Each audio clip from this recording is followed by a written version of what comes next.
Hello friends, I'm Shekhar and I'm here to discuss the topic alcoholic liver disease. First, we have to know about some general idea about liver like histology, blood supply and other things.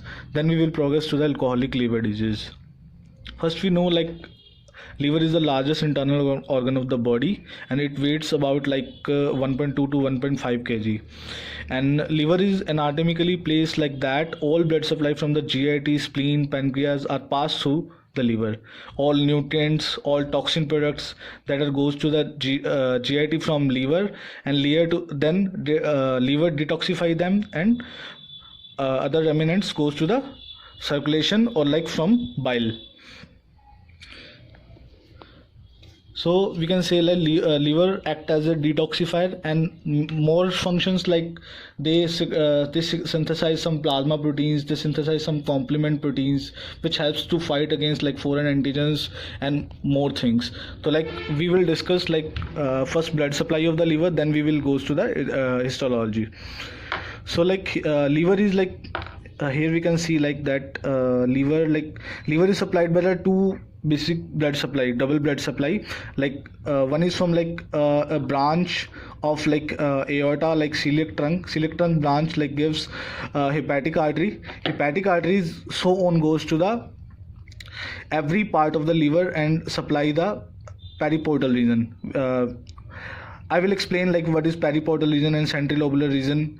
So first we know that they supply the periportal region and gives the branches, hepatic artery. After that splenic vein comes from spleen, and superior mesenteric vein comes from the GIT.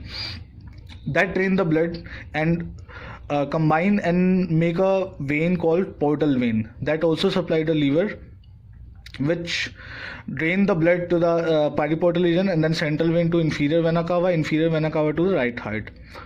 All we know that in detail after some time. Okay, now I am discussing histology, mainly histology of the liver. That is very important. So there is for explaining the liver microstructure, there is two models like lobular models and acinus models are given. So lobular models define liver is hexagonal lobules are there, and that is which is in the center of the lobule there is a this is a central vein, and this is a portal area where portal triad is present, and the blood from the portal triad goes to the central vein and to the supply to the right heart. This is the lobular model. Liver is divided into lobules. Okay, and this is the acinus model. Acinus models is that. That is divided into one acinus.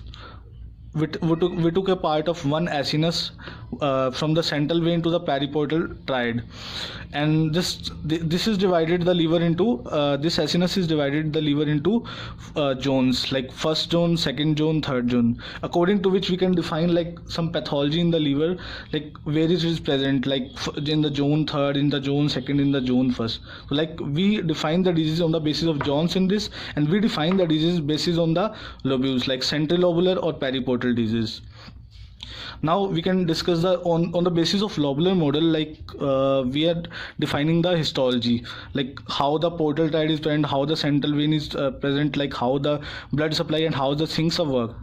So first we draw a lobule, and lobules in the lobule we have central vein in the center, and there is a sinusoids which are draining from. There is a first we have to know there is a portal triad present, there is supply of branch of hepatic artery, there is a supply of branch of portal vein branch, and there is a bile duct branch, and there is a lymphatic duct.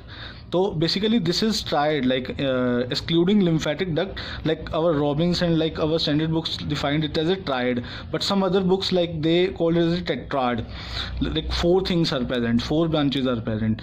So from the blood and the old blood supply comes in the sinusoids, and there is a hepatocytes present, plates in the pattern of plates. तो bloods यहाँ से आता है, bloods यहाँ से जो ज़रूरी चीज़ें लाता है और वो सप्लाई करता है हिपैटोसाइट्स को, और जो भी हिपैटोसाइट सिंथेसाइज करती है कोई भी चीज़, लाइक बाइल सिंथेसाइज करती है, लिम्फ है वहाँ पे, तो वो ड्रेन होता है उसके अंदर वापस साइनोसॉइड्स के अंदर, और जो भी है बाहर निकल जाता है, लिम्फ और बाइल डक्ट बाहर की तरफ फ्लो करता है, और जो हमारा जो ब्लड आया है अंदर और सप्लाई करके और इनको लाइक इनको लाइक सप्लाई करके हिपैटोसाइट्स को जो भी इंपॉर्टेंट चीज़ें सेंट्रल वेन में चला जाता है ब्लड, और सेंट्रल वेन से फिर आगे वो इन्फीरियर वेना कावा से होता हुआ हार्ट में चला जाता है और उसका दोबारा से ऑक्सीजनेशन होता है। अब लाइक बाइल की बात कर लेते हैं। Bile is basically like there are 5 components in bile. Like main components like bilirubin, bile acids, and some like proteins are there.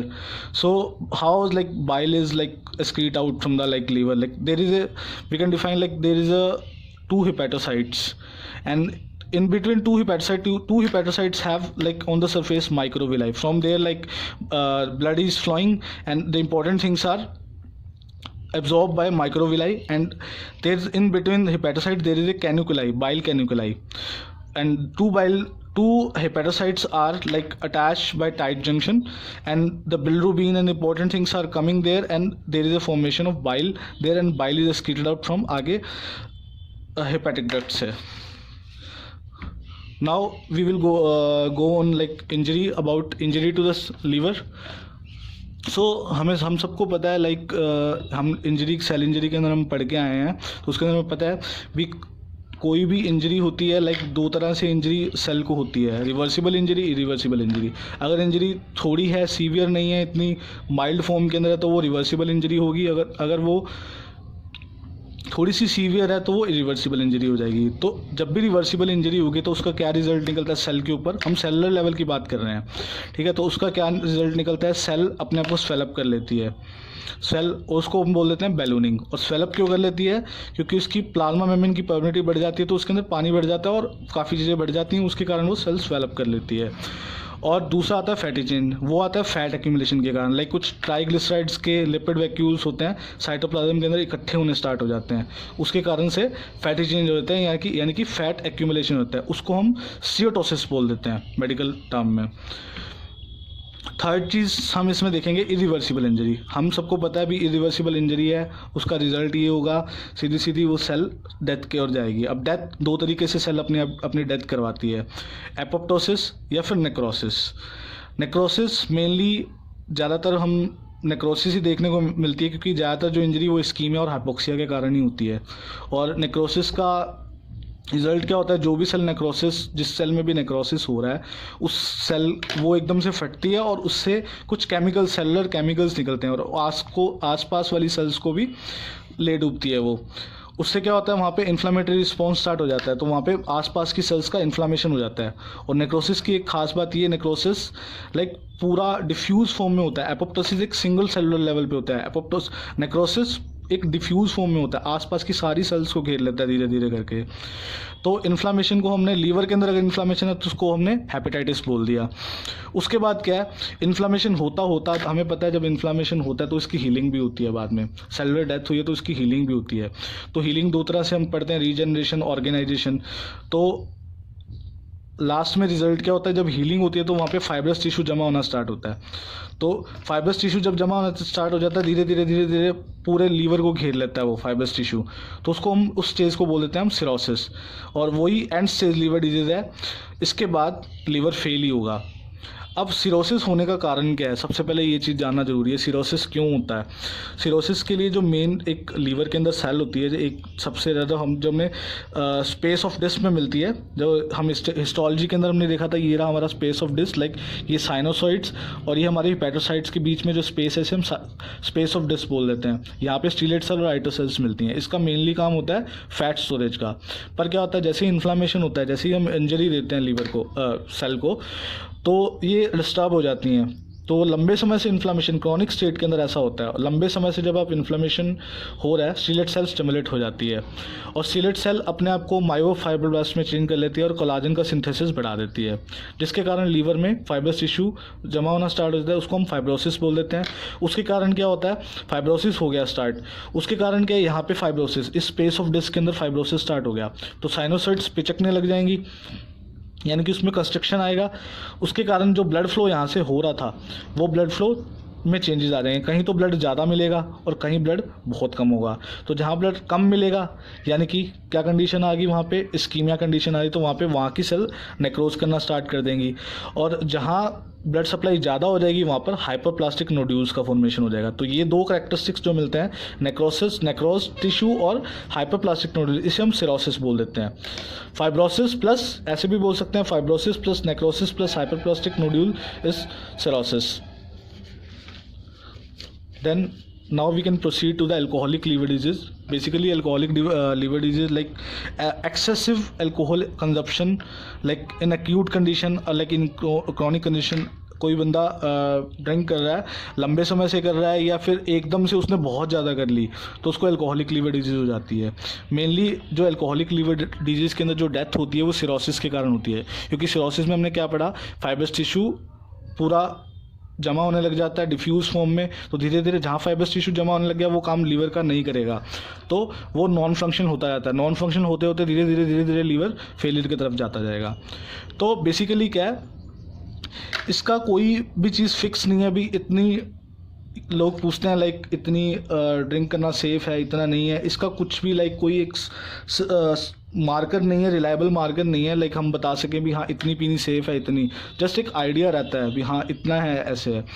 और इसमें लाइक कई चीज़ें लाइक डिपेंड करती है भी आपका मेटाबॉलिज्म कैसा है, बॉडी कंपोजिशन कैसी है, कैसे ड्रिंक कर रहे हैं, नीट ले रहे हैं, डाइल्यूट फॉर्म में ले रहे हैं, तो ये सब भी डिपेंड करता है। तो कुछ और चीज़ें हैं लाइक जो अब जो ज़्यादा ड्रिंक करते हैं, तो अल्कोहलिक लीवर डिजीज़ हम कैसे बताते हैं भी अल्कोहलिक लीवर डिजीज़ हो गया है। तो अपने को उस बंदे के अंदर अपने को 3 मॉर्फोलॉजिकल चेंजेस देखने को मिलते हैं, यानी कि 3 तरह के इफेक्ट्स देखने को मिलते हैं। और ये जो इफेक्ट्स हैं ये कोई सीक्वेंस नहीं है। कुछ लोग लाइक बोलते हैं एक सीक्वेंस में होता है, पहले ये होता है, पहले ये होता है, फिर वो होता है, ऐसा नहीं होता। बेसिकली कभी कभी ओवरलैपिंग होती है, कुछ भी पहले भी आ सकता है। लाइक जैसे जो इफेक्ट्स आते हैं, जैसे ज़्यादातर फर्स्ट जब माइल्ड इंजरी हुई तो हमने पढ़ा था फैटी लीवर होता है, जिसे हम स्टीरोटोसिस, 90 से 100% पेशेंट में यही होता है सबसे पहले। फिर उसके अंदर बंदा हेपेटाइटिस के अंदर चला जाता है, अल्कोहलिक हेपेटाइटिस 10 से 35% पेशेंट के अंदर। और फिर बंदा फाइब्रोसिस और सिरोसिस में चला जाता है 8 से 20% पेशेंट के अंदर। तो ये इसमें ये बेसिकली एक सीक्वेंसल चेंज है। कभी कभी ये सीक्वेंस फॉलो करते हैं, लाइक पहले स्टीरोटोसिस होगा, हेपेटाइटिस होगा, सिरोसिस, फाइब्रोसिस होगा, लेकिन ज़रूरी नहीं है। ये इंडिपेंडेंटली एक्सिस्ट भी कर सकते हैं, सीधा हेपेटाइटिस भी हो सकता है और सीधा ज़्यादा पीने से सिरोसिस भी हो सकता है, ठीक है। और कुछ पेशेंट ऐसे होते हैं जो अल्कोहलिक सिरोसिस के, उनके अंदर हेपेटिस सेलुलर कार्सिनोमा के अंदर भी प्रोग्रेस कर जाते हैं। अब हम बेसिकली इसके बारे हम डिस्कस करेंगे लाइक पैथोजेनेसिस के बारे में। हम सबसे पहले जाएंगे भी कैसे अल्कोहल पैथोजेनेस, कैसे उसका मेटाबॉलिज्म हो रहा है, कैसे उसका मेटाबॉलिज्म होता है और कैसे वो अफेक्ट करता है लीवर को। तो उसको जानने के लिए लाइक सबसे पहले ये बात तो मैंने बताई थी तुम्हें, शॉर्ट टर्म इंजेक्शन। अगर आप रोपिंस ये कहता है भी short term injection of as much as 80 gram of ethanol per day, यानी कि 5 to 6 बियर्स और 8 to 9 ounces of 80 proof liquid produce generally mild injury, यानी कि सिर्फ फाइटी चेंज करता है। लेकिन अगर क्रॉनिक इनटेक कर रहे हैं हम 40 से 80 ग्राम पर डे, और उससे सीवियर इंजरी के चांसेस बढ़ जाते हैं। सबसे पहले हम पैथोजेनेसिस के अंदर सबसे पहले हम ये जानेंगे भी इथेनॉल जो हम ड्रिंक करते हैं, अल्कोहल पीते हैं, उसका मेटाबॉलिज्म कैसे होता है। तो बेसिकली जो उसका मेटाबॉलिज्म होता है, ये हमने एक लीवर सेल ली, हमने एक हेपेटोसाइट ले ली, हमने बेसिकली लीवर को हमने इंजेस्ट किया, अल्कोहल लिया, जीआईटी में गया, जीआईटी से वो पोर्टल वेन के थ्रू वो पहुंचा लीवर के अंदर। अब लीवर के अंदर क्या हुआ, बेसिकली इथेनॉल का 3 तरीके से लीवर में, ये लीवर का ये हेपेटोसाइट्स है, हेपेटोसाइट्स का ये साइटोप्लाज्म है, ये माइक्रोजोम है, और ये माइटोकॉन्ड्रिया है, और ये पेरियोक्सिनोम है। तो 4 जगह से इसका मेटाबॉलिज्म होता है, लेकिन जो मेन जो पाथवे वो साइटोप्लाज्म में होता है। इथेनॉल के ऊपर एडीएच एक्ट करता है, जो कि एल्डिहाइड डिहाइडनेस एंजाइम होता है, और वो एसिटाल्डिहाइड में चेंज कर देता है। यही मेन कल्प्रिट है, सबसे मेन कल्प्रिट यही है, एसिटाल्डिहाइड, यही काम खराब करता है सारा। उसके बाद क्या है, कुछ इथेनॉल का इसमें ये चीज़ और ध्यान रखनी है, इसमें NAD प्लस NADH में चेंज हो रहा है, जिससे रिडॉक्स जो इम्बैलेंस आ रहा है, NAD की क्वांटिटी कम हो रही है। NAD बेसिकली एंटीऑक्सीडेंट की तरह काम करता है, तो NAD की क्वांटिटी कम हो रही है ज़्यादा से, क्योंकि ज़्यादा से ज़्यादा दारू पी रहे हैं, ज़्यादा से ज़्यादा इथेनॉल एसिटाल्डिहाइड में चेंज हो रहा है, ज़्यादा से ज़्यादा NAD प्लस यूज़ हो रहा है, तो रिडॉक्स रिएक्शन भी रिडॉक्स रिएक्शन भी इम्बैलेंस हो रही है यहाँ पे। और दूसरा इथेनॉल का यहाँ पे है, ये माइक्रोसोम में एक एंजाइम होता है साइटोक्रोम P2E1, इसमें भी NADP plus NADPH NADP plus में चेंज होता है, और इसके साथ साथ रिएक्टिव ऑक्सीजन स्पीसीज प्रोड्यूस होती हैं। ये भी आप लोगों को पता है भी, ये भी डेंजरस है ज़्यादा रिएक्टिव ऑक्सीजन स्पीसीज का होना। कुछ जो माइन्यूट क्वांटिटी में होता है वो कैटलिस्ट के थ्रू होता है, पेरीऑक्सीजोम के थ्रू। और आगे जाके जो एसिटाल्डिहाइड है वो बेसिकली ALDH एंजाइम की रिस्पेक्ट के अंदर, उसके कैटलाइजेशन के अंदर NAD प्लस को NADH में चेंज करके एसिटिक एसिड में चेंज होता है, और यही एसिटिक एसिड आके ATP बनाने में यूज़ होता है। तो मैंने ये बात बता दी थी, लाइक डिपेंड करता है like ethanol metabolism, gastric metabolism कैसा, बंदे का मेटाबॉलिज्म कैसा है, कैसा उसका लाइक डाइजेशन कैसा है, उसका बॉडी कंपोजिशन मैन के अंदर वुमेन से ज़्यादा कॉमन है ये, और आप कितना ड्रिंक कर रहे हो, कितना रेगुलरली पी रहे हो, ये भी डिपेंड करता है। और कुछ जेनेटिकल म्यूटेशंस भी होते हैं, उसके कारण भी लाइक रिस्क फैक्टर्स बढ़ जाते हैं। और हमारा ड्रिंकिंग पैटर्न ये भी डिपेंड करता है, आप कंसनट्रेट फॉर्म में ले रहे हो, डाइल्यूट फॉर्म में ले रहे हो, ठीक है। लेकिन कोई भी एक रिलायबल मार्कर नहीं है लाइक इतना सेफ है, इतना सेफ नहीं है, जस्ट एक जनरल आइडिया, मैं अगेन ये बात बोल रहा हूँ। अब हम लाइक पैथोजेनेसिस में एक और चीज़, एक ओवरऑल एक समअप करके पढ़ेंगे, लाइक कैसे लाइक स्टीरियोटोसिस, कैसे इंजरी, और कैसे वो लीवर फेलियर की तरफ, सिरोसिस से लीवर फेलियर की तरफ जाता है। तो अलग अलग तरीके हैं, लाइक हमने लंबे समय से कोई बंदा ड्रिंक कर रहा है, जा रहा है वहाँ पे डाइजेशन के, हमारे GIT के अंदर जा रहा है, गट की परमिटिविटी में चेंज आ रहा है, ऑब्वियसली हम जो ले रहे हैं केमिकली है वो, तो उसके अंदर एंटीजन है, तो एंटीजन एंटीबॉडी रिएक्शन होगी, ठीक है। लीवर के अंदर कफर सेल जो कि वहाँ की लीवर के अंदर जाएगा, लीवर के अंदर कफर सेल्स होंगी। कफर सेल्स कहाँ मिलती हैं? कफर सेल्स मिलती हैं साइनोसॉइड्स के अंदर, ठीक है। बेसिकली ये अडेप्टिव इम्यूनिटी की सेल, इन्नेट इम्यूनिटी की सेल है, और ये बेसिकली क्या करती हैं, फर्स्ट हमारा जो इम्यून रिस्पॉन्स आता है इसी के कारण आता है, और इससे कुछ साइटोकाइन रिलीज होती हैं, TNF अल्फा और इंटरल्यूकिन 16, जिससे इन्फ्लामेटरी रिस्पॉन्स और ज़्यादा एक्सर्वेट कर जाता है, और हेपेटोसाइट्स का, हमें पता है हेपेटोसाइट्स का डैमेज होगा जब इन्फ्लामेटरी रिस्पॉन्स आएगा ओवर। दूसरा तरीका है एसिटाल्डिहाइड में चेंज हुआ, उसने एसिटाल्डिहाइड ने कुछ एडक्ट्स बनाए, केमिकल एडक्ट्स और प्रोटीन एडक्ट्स। जो प्रोटीन एडक्ट्स होते हैं बेसिकली वो क्या होते हैं, प्रो ऑक्सीडेंट्स को बढ़ा देते हैं, और हमारे जो केमिकल एडक्ट्स होते हैं वो एंटीजन की तरह बिहेव करते हैं और इम्यून सिस्टम को स्टिमुलेट करते हैं और ऑटो इम्यून रिस्पॉन्स लाते हैं। ऑटो इम्यून रिस्पॉन्स में क्या होता है, इन्फ्लामेटरी रिस्पॉन्स और भी ज़्यादा बढ़ जाता है, तो और ज़्यादा डिस्ट्रक्शन होता है हेपेटोसाइट्स का। एक होता है माइटोकॉन्ड्रिया में, हमने पढ़ा था, जैसे एसिटाल्डिहाइड माइटोकॉन्ड्रिया में गया, एसिटिक एसिड में कन्वर्ट हो रहा है। एसिटिक एसिड में हमने ओवरऑल देखा था, हमने पता था भी NAD प्लस रिडॉक्स इम्बैलेंस हो रहा है, तो NAD प्लस कम हो रहा है, तो एंटीऑक्सीडेंट कम हो रहे हैं। तो दोनों के कारण प्रो ऑक्सीडेंट का बढ़ना और एंटीऑक्सीडेंट का कम होना ऑक्सीडेटिव स्ट्रेस लाएगा, जो कि हम सेल इंजरी में पढ़ते हैं, एक मैकेनिज्म है सेल इंजरी का, जिससे लिपिड पर ऑक्सीडेशन बढ़ जाता है, यानी कि लिपिड का एक्यूमुलेशन बढ़ जाता है, लिपिड का जो चेंज होने का लाइक था किसी और चीज़ के अंदर वो कम हो जाता है, ट्राइग्लिसराइड्स के अंदर लिपिड्स का एक्यूमुलेशन होना स्टार्ट हो जाता है, उसके कारण फैटी चेंज आने लग जाते हैं। ओवरऑल ये सब चीज़ें स्टीलेट सेल को स्टिमुलेट करती हैं, स्टीलेट सेल स्टिमुलेट होगी, फाइब्रोसिस होगा, सिरोसिस होगा, लीवर फेलियर होगा, आप लोगों को पता ही है ये चीज़।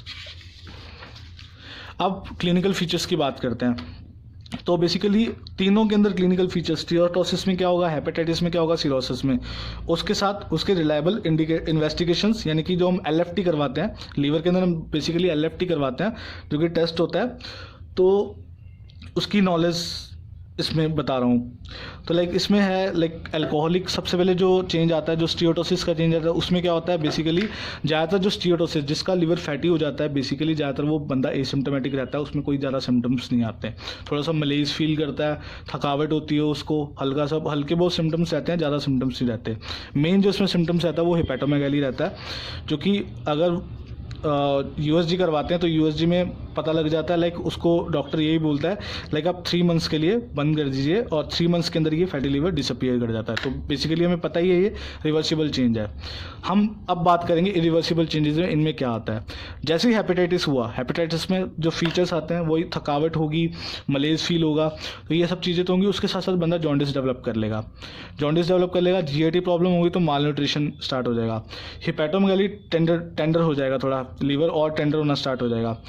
फाइब्रोसिस होने के कारण अब यहाँ पे पोर्टल हाइपरटेंशन स्टार्ट हो जाएगा। पोर्टल हाइपरटेंशन के कारण जो ब्लड फ्लो है पोर्टल सेंट्रल वेन के अराउंड, फाइब्रोसिस ये स्टार्ट, हेपेटाइटिस स्टार्ट हो गया, इन्फ्लामेशन स्टार्ट हो गया, तो वहाँ पे फाइब्रोसिस, तो धीरे धीरे वहाँ पे कंस्ट्रिक्ट होती जाएगी तो ब्लड फ्लो पीछे की तरफ जीआईटी की तरफ आएगा।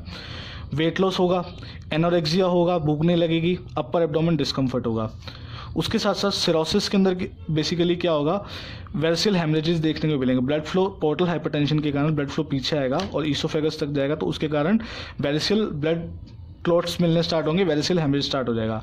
उसके कारण हेमेटोमेसिस भी, खून की उल्टी भी देखने को मिलेगी उस पेशेंट में, एसाइटिस देखने को मिलेगा और माल न्यूट्रिशन देखने को मिलेगा और विटामिन की डेफिशिएंसी मिलेगी B1 B12 की, और उसके कारण अनीमिया हो जाएगा, लाइक आयरन डेफिशिएंसी अनीमिया। तो बेसिकली इसके अंदर ट्रीटमेंट मैंने बताया था अभी, लाइक एब्सटिनेंस 3 मंथ के लिए बंद कर दो दारू और लाइक सही हो जाता है। इसमें बेसिकली इन दोनों के अंदर ट्रीटमेंट की ज़रूरत पड़ती है।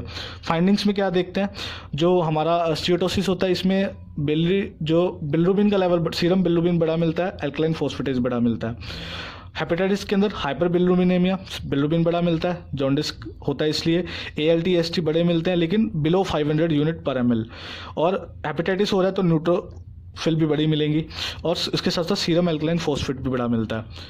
इसके अंदर क्या होगा, सिरोसिस के अंदर ALT AST दोनों बड़े मिलेंगे लेकिन हेपेटाइटिस से ज़्यादा, और AST ALT से भी ज़्यादा बड़ा मिलेगा। हाइपर बिलिरुबिनेमिया मिलेगा ही। प्लेटलेट्स काउंट कम हो जाएगा, ये इंपॉर्टेंट चीज़ है इसके अंदर। सिरोसिस के अंदर प्लेटलेट काउंट कम होना स्टार्ट हो जाता है। इसमें भी अल्कलाइन फॉस्फेटेज, और एक इंपॉर्टेंट बात, इसमें ग्लूटाथायोन भी कम होना मिल जाएगा, बढ़ जाएगा। SALP भी बढ़ जाएगा, और जो हमारा प्रोथ्रोम्बिन टाइम होता है, ब्लीडिंग टाइम होता है, वो भी हमारा बढ़ जाएगा। अब हम लास्ट मॉर्फोलॉजी की बात करेंगे। मॉर्फोलॉजी के अंदर लाइक 3 तरह की, तीनों के अंदर मॉर्फोलॉजी देखेंगे, स्टीरोटोसिस में, हेपेटाइटिस में और सिरोसिस के अंदर। तो लाइक इसमें यही है, स्टीरोटोसिस बेसिकली सेंट्रल लोबुलर रीजन से स्टार्ट होता है, यानी कि सेंट्रल वेन के अराउंड पहले स्टार्ट होता है। और इसमें क्या होता है, बेसिकली लिपिड्स के ड्रॉपलेट्स जमा होना स्टार्ट हो जाते हैं सेल के अंदर। तो माइक्रोवेस्कुलर, छोटे ड्रॉपलेट्स होंगे तो माइक्रोवेस्कुलर, बड़े ड्रॉपलेट्स होंगे मैक्रोवेस्कुलर, और दोनों तरह के मिलेंगे तो मिक्स ड्रॉपलेट, तो ड्रॉपलेट बनना स्टार्ट हो जाएंगे। फैट आ रहा है तो फैट हमें पता है फैट कैसा होता है, येलो कलर का होता है। येलो होगा तो ग्रीजी अपीयरेंस देगा और सॉफ्ट हो जाएगा। और लीवर कैसा दिखेगा, फैट जमा हो रहा है तो लीवर का साइज बढ़ जाएगा, तो हेपेटोमेगाली, हैवी हो जाएगा लीवर थोड़ा सा। दूसरी चीज़, स्टीरोटोहेपेटाइटिस में क्या मिलेगा, 3 फाइंडिंग, सबसे इंपॉर्टेंट 3 फाइंडिंग मिलेंगी। बैलूनिंग मिलेगी, मेलोडी डैंक बॉडीज मिलेंगी और न्यूट्रोफिलिक इन्फिल्ट्रेशन मिलेगा। ये क्या होता है इसके बारे में जानते हैं। हेपेटाइटिस से हमने देखा था अभी, लाइक सेल स्वेलिंग हुई थी, अभी सेल स्वेलिंग बहुत ज़्यादा बढ़ जाएगी और बहुत ज़्यादा बढ़ने लग जाएगी सेल स्वेलिंग, तो हेपेटासाइट प्रॉपर बैलूनिंग देखने को मिलेगी, सेल स्वेलिंग देखने को मिलेगी। उसके कारण क्या होगा, बैलूनिंग के कारण अब सेल फटना स्टार्ट हो जाएगी और नेक्रोसिस स्टार्ट हो जाएगा, और उसके कारण फिर इन्फ्लेमेशन स्टार्ट हो जाएगा, तो न्यूट्रोफिलिक इन्फिल्ट्रेट देखने को मिलेगा। अब क्या है, सेल के अंदर कुछ माइटोकॉन्ड्रिया के अंदर यूबिक्विनेटेड एंजाइम्स होते हैं, वो बेसिकली उसके जो फिलामेंट्स हो जाएंगे वो एक तरह के क्लस्टर्स बनाने स्टार्ट कर देंगे, और साइटोप्लाज्म में इंक्लूजन की तरह, इजनोफिलिक इंक्लूजन की तरह रेड कलर के दिखेंगे। उसे हम, उन क्लस्टर्स को हम मेलोडी डैंक बॉडीज बोल देते हैं, और जो न्यूट्रोफिल्स होती हैं उन्हीं मेलोडी डैंक बॉडीज के सराउंडेड में ज़्यादा मिलती हैं। सिरोसिस में क्या होगा, फाइब्रोसिस स्टार्ट हो जाएगा, और सबसे पहले फाइब्रोसिस सेंट्रल लोबुलर रीजन यानी कि सेंट्रल वेन के तरफ दिखना, सेंट्रल वेन के चारों ओर दिखेगा। धीरे धीरे वो पूरे लाइक उसको पोर्टल ट्रैक तक फाइब्रोसिस स्टार्ट हो जाएगा। तो उस पैटर्न को बोलेंगे लाइक सेंट्रल वेन से फाइब्रोसिस स्टार्ट हुआ और पोर्टल ट्रैक तक लाइक ऐसे सर्किल बनाता हुआ आ रहा है, उसको बोलेंगे चिकन वायर फेंस पैटर्न। और इसमें लीवर कैसा हो जाएगा, शंकन हो जाएगा। उसमें बड़ा था लीवर, इसमें हेपेटोमेगाली नहीं, इसमें लीवर छोटा हो जाएगा, शंक कर जाएगा, नॉन फैटी हो जाएगा और ब्राउन कलर का हो जाएगा। उसके बाद सिरोसिस के बाद हमने पढ़ा था लीवर एंड स्टेज सिरोसिस, इसमें बर्नआउट फेज़ आ जाएगी। बर्नआउट फेज़ आने के बाद उस फेज़ को हमने फिप्टोजेनिक सिरोसिस बोल दिया लीवर के अंदर, जिसके अंदर कोई फैटी चेंज देखने को नहीं मिलेंगे। Thank you.